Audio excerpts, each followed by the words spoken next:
my senior year of high school, I would say December. It was around Christmas time. My best friend is still my best friend to this day. He had already joined the Navy. He literally woke me up on a Saturday morning, and he was like, Gary, get up, get up, get up. And I go, huh? Still to this day, I don't know how he got in the trailer. Like, my mom or Rod had to let him in. And like, what are you doing? He goes, he literally got me. He goes, you got to get out of here. You got to get out of here. I said, what are you talking about? He goes, what are you doing after high school? I go, I figured it out. I always said I was going to be a comedian, right? He goes, you got to get out. So him and his dad drove me down to the recruiting station, and I met with the Marines, the Army, and the Navy. I don't know where the Air Force and Coast Guard was, but they wasn't in that building. So I met with all three, and the Navy guy was the most honest. And I was like, that seems the safest, too. And I told him, I said, I'm not big on outside. Like, I don't want to be outside painting the ship because I heard horror stories. You got a strawberry field that I'm all I in know, there, but I don't want to be in the Painting desert with ship. guns at me. I go, what? He goes, dude, we got so many jobs in air conditioning. Great. So I was like, all right. So I joined the Navy, but that's why I joined, because I was like, and then I was like, all right, I thought you had to become a stand-up. You had to live in California, live in L.A. I didn't know you could start whatever town you live in. Yeah. So I was like, who's got the most bases? I go, I think Navy is on the coast, so I can get to California. I'll be all right. So that's how I joined the Navy, and the rest is history. Where were you stationed? First duty station was Washington, D.C. I was in the honor guard. So we were like, you see the funerals and the parades? Yeah. Spinning the rifles? That's what Did you were that. doing from Jump Street? Yeah, because when I was in boot camp, I was going to be what they call a yeoman, which is basically a secretary, right? They said anybody over 6 feet tall with a 34-inch waist, come down the field house. So I was 6'2", I was skinny. Went down there, and they did this whole video of what the honor guard's about, and it makes you just be like, every guy wanted to join. So everybody signed up. 4 of us made it. Only 4 of like 100 guys. Damn. Because what we didn't know, they were doing background checks on you because you're on the White House lawn. You're really close to the president. Yeah. They can have somebody freaking out. So I didn't know. Somebody going rogue. Yeah, right? So I didn't know they were doing all this because, we did this like the second week of boot camp. Boot camp's 8 weeks. So it was like the week before. So it was 5 weeks later. They said, Gary, you made it. I said, made what? I forgot all about it. They go, the honor guard, do you still want to go? I was like, oh, yeah. So I didn't know they went back and checked, like, police records. They interviewed, like, the chief of police, my principal, all these people. I didn't know. They vet you, yeah. They vet you. And then I got in. And then when you get to D.C., you there's, like, maybe 60 guys. I think less than 20 made it the whole 2 years, because you do anything wrong, you're out. Any drunk and disorderly, something smart mouth a cop pulling you over, you're gone. So what exactly did you do? Like the military funerals at Arlington Cemetery? Yeah, that type of stuff. You would do the thing. Yeah, those are called body bearers. The body bearers, you carry the casket. It depends on your body type. So body bearers were the bulky ones. They would do this. And then the drill team was like the Navy SEALs of Could you honor flip guard. the guns around and shit? I could, but I wasn't on the drill team. You learn the basic movements Like of the the rifle. tight, yeah. But you don't. I'm not the whole throwing it this way, catching it with the bayonet. That was the drill team. Sure. I didn't do that. But I did. We did the funeral. We did the inauguration for Clinton. No shit. You been to the White House? Yeah, we're on the White House lawn. I'm just saying, you might have probably the first guest that's been to the White House. Well, Not we on a never tour. went in. We're on the lawn, and then they had a little shack tailgating we used this to hang out. motherfucker, yeah. But what happens is when you get to D.C., you got this thing called training platoon. You never popped in once? They never let you in? Nah. With the It's lunch like the and the funny iced boat. It's tea? like the No, funny nothing boat like again. that. Can't get in. Cool. Billy, it's me, Gary. So they're all Clinton, yeah. Wow. What was cool about it, though, was like, so when you get to D.C., you got this thing called training platoon, which is another 2 months of training to become a guardsman, right? But then when you cross, so they say you cross. So you cross, you get a jacket, and they give you a nickname. My nickname was Smiley because I was always smiling. And the back of the jacket says U.S. Navy Presidential Honor Guard, and it has the seal on it. So you wear that everywhere because you're trying to get girls with it. Damn. Right? Yeah. You be at the mall just hanging out. And Vibing, dude. when you went to the White House, they always had M&Ms. But the White House with the presidential seal on it, right? We would take those M&Ms, put it in our bag, and and you be You just sit there in the mall with your Jack and the M&M's, like Popping them. Yeah. just trying to meet girls. What are you doing? That's a I was at Pennsylvania Avenue today. No big deal. You know what I mean? Not a big deal. Yeah, Dick Cheney smells like Old Spice. Does he? He does. That's awesome. Holy shit! Wait, so how long did you do that? 2 years. 2 years, and then where'd they send you? Or Or was that San who you- Diego. Okay, not bad. So 2 years in honor guard. If you make it 2 years through the honor guard, you get to either at this time pick your duty station or pick your job that you qualify for. Gotcha. So I was like, I just want to make some money, and I wanted to get to the West Coast. And I was like, Master at Arms, which is a cop. They just opened it up.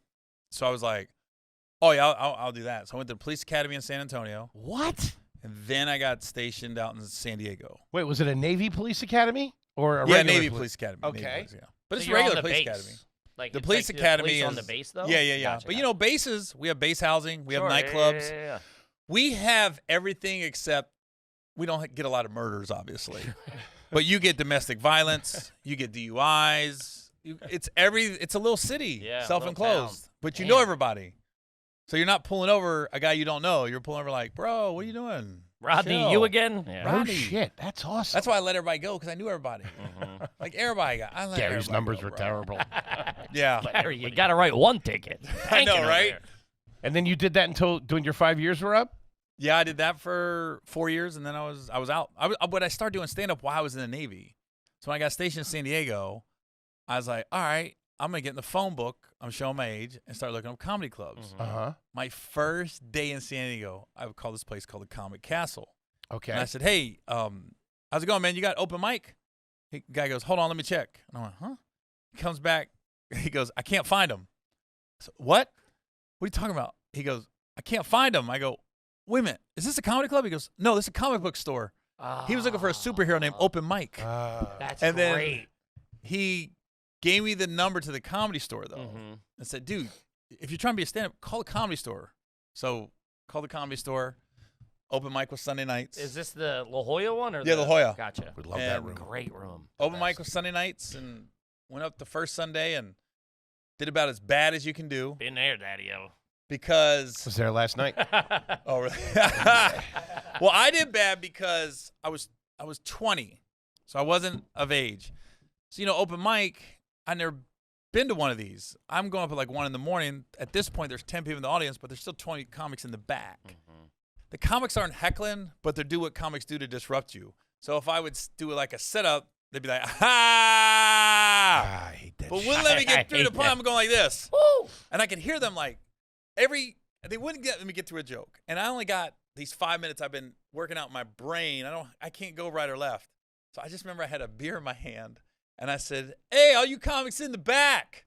I go ahead and keep yelling out and heckling. I go, I'm only 20 years old. I've been drinking in this place all night. Why don't I call the cops and shut this motherfucker down? Jesus. When I say the lights went off, the mic went off, 2 guys came out of nowhere, grabbed me by the back of my shirt, and literally winged me out the front door. I did like a front roll. I'm a cop, goddammit. Get your I hands remember off. there was a guy named Fred who he had the crutches. He won America's he won the $100,000 on America's Funniest Home Videos back in the day. He was the GM of the place. I just remember he has little crutches and he stood over and he goes, "Don't ever come back." And I was like, so I got up, I dusted myself off and I went, "All right, I can't come back here, but I know I can talk shit." So I took a little solace out of it. So it took me about almost a year to get back on stage because I didn't know where else to go. So then a couple guys in the Navy, I started talking to them about it, and they was like, "Man, you can go here, but it was black guys I was hanging out with." So it was all black rooms. A lot of white comics didn't want to go there. So that's really what got me started, quote unquote, being in all the black shows and Yeah. everything. Enter Gary Owen. Yeah. Crazy. Love it. But that's where it started. And then Wednesdays, though, there was a place called El Torito. They did karaoke on Wednesday nights. So I would start going there and tell jokes instead of singing songs. That's always And it be- crazy to me. It came kind of cool because the first day was a little rough, but I was ready because I already got kicked out of the comedy store. So this is like, it's probably 8 months later. I'm getting the nerve to go back on stage. But I remember thinking, all right, I already know what to do now. So just power through your jokes. They're probably not going to be paying attention. You're good. So mentally I was ready. So karaoke, the bar's in the same room as the microphone. So I was like, I fought through all the chatter, got a couple laughs. I go, okay, I'm in the game now. And then I kept going back on Wednesdays. Did you tell them you were going to do Yeah, jokes? yeah, I told the guy. Okay. I was going to say. It got What to music a do you want, point- sir? I don't need any music. No, I did, straight up. But he brought me up right. It got to a point That's fun. where months later, people would get quiet because they'd be like, "Oh, This is This good. the funny dude. Mhm. He gonna tell jokes." And it was kind of cool because literally the host would be like, all right, you guys already know what time it is. Mm-hmm. Gary's here." And then I started bringing other comics. You know what I mean? It became like half karaoke, half comedy. That's crazy. But here's the crazy part That about guy was black, San right? Diego. Yeah, that guy was black. Yeah. His name was Randy. Dude, Randy's every So, time will get you. You know what time it is. Man, Here's the cool part about that time frame. nothing better than that. I got back into the comedy store. I went back and humbled myself and apologized. And just said, man, I was getting heckled. I'm really sorry. Da-da-da. He goes, all Big right. of you. He goes, come back Sunday. Same guy, Fred. He goes, I'm going to put you up for 5 minutes and let's see what you got. So I went for 5 minutes. I got off. He goes, all right, Gary, you're good. You know. Well, when I would do the comedy store and got to know all those comics, Bobby Lee was there, open micing. Shout out around Bobby that Lee, time. When I would do the black rooms, Nick Cannon was there. So those were the two Crazy. comics in my world at that time that hit. There was obviously a ton of other open So micers there's that a didn't chance hit. you could have been a Korean comic if you didn't. If you chose to follow Korean and the Nick Cannon. Yeah. or Mariah Carey, one or the other. Exactly.